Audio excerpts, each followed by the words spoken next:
Long ago there lived a merchant who had 3 sons. The first was Fedor, the second was Vasily, and the third Ivan the Fool. This merchant was rich. He sent his ships over the ocean in all directions to trade good and fortune lands. Once he loaded 2 ships with Persian fur, wax, and honey. He sent them sailing with his 2 elder sons. But when Ivan asked for the same, Father, may I go in all directions to trade goods and fortune lands? the merchant refused, saying, You will do nothing but sing songs to the moon and try to make the fishes dance and come home without your head.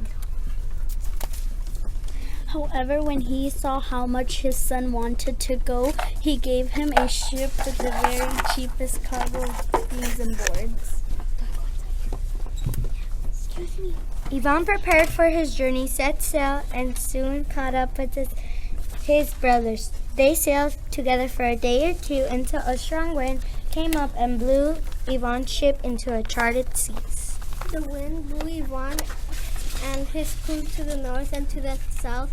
At last they reached an island. Ivan stepped out upon the shore and found a path which led to the top of a mountain. There he made a discovery.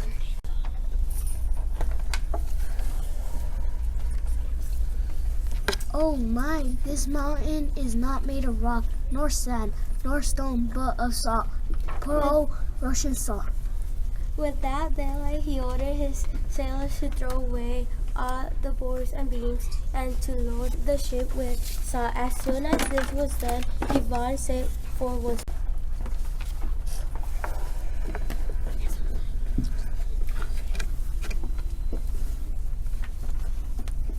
After a long time or a short time, either nearby or far away, the ship arrived at a large city.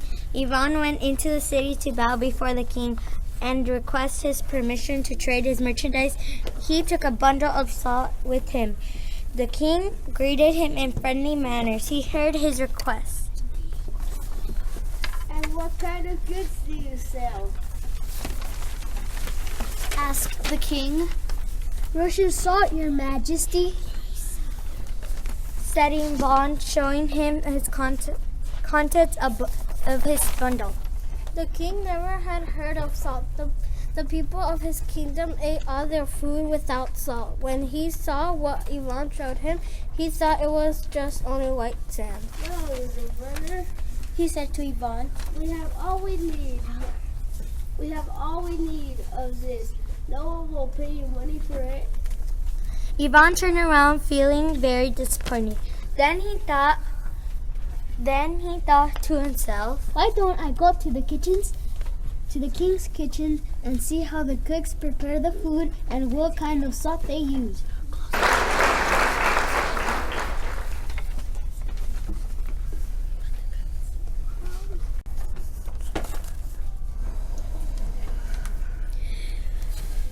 He went to the kitchen, watched the cooks mixing and pouring, roasting, but no one put a single grain of salt in the food.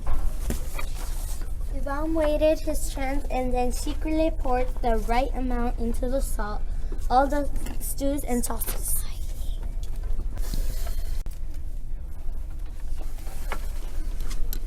When the first dish was served to the king, he ate of it and found it more tasty than ever before. The second dish was served and he liked it even better. Then the king called for his cooks and said to them,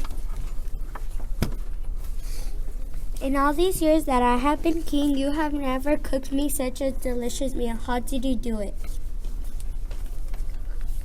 The cooks answered, saying, Your Majesty, we cook the same as ever, but the merchant who asked your permission to trade was watching us.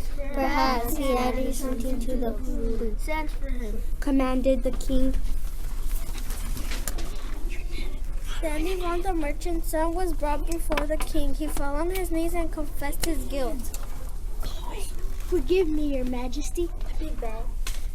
I put Russian salt on all your stews and sauces. That's the way we do it in my country. And what is the price of this salt? Asked the king. Not very much for 2 measures of salt. Give me 1 measure of silver and 1 of gold.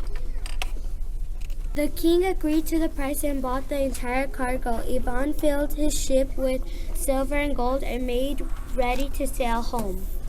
Now the king had a daughter, a beautiful princess, attended by her maid servants. She went down to the port to see the Russian ship. Ivan the fool just then was strumming a tune. The melody reached the ears of the princess, and its sweetness entered her heart.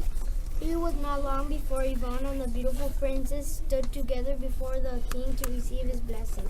To the sound of trumpets and the cheers of the king's subjects, Ivan and the princess departed from the city and sailed for a favorable wind.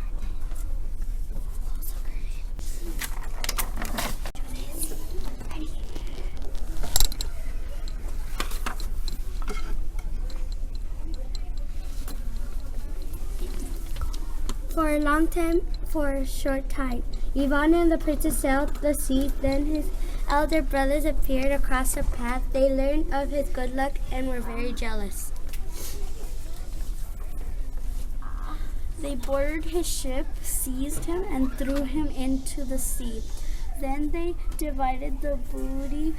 Fyodor, the elder brother, took the princess, and Vasily, the second brother, took the ship full of silver and gold.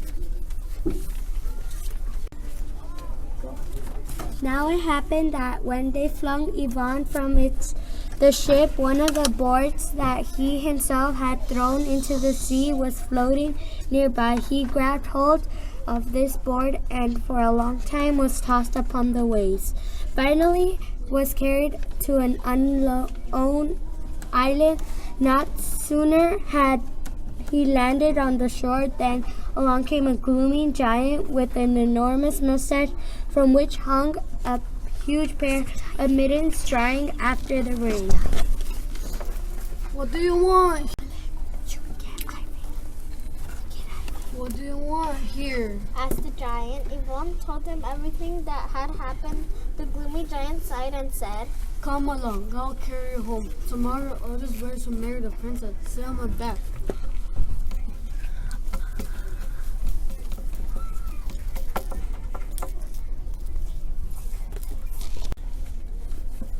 The giant lifted Ivan, set him on his back, and raced across the sea.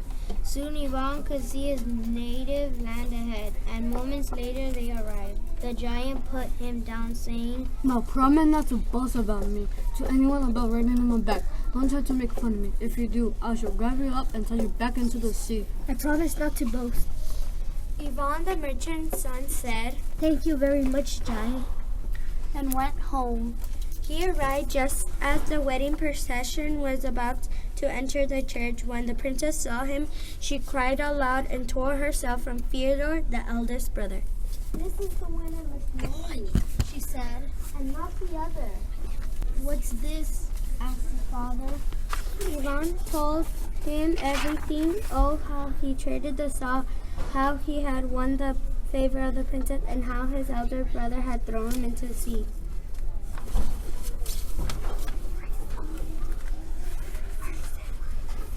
The father got very angry at the elder sons, called them scoundrels, and married Ivan to the princess.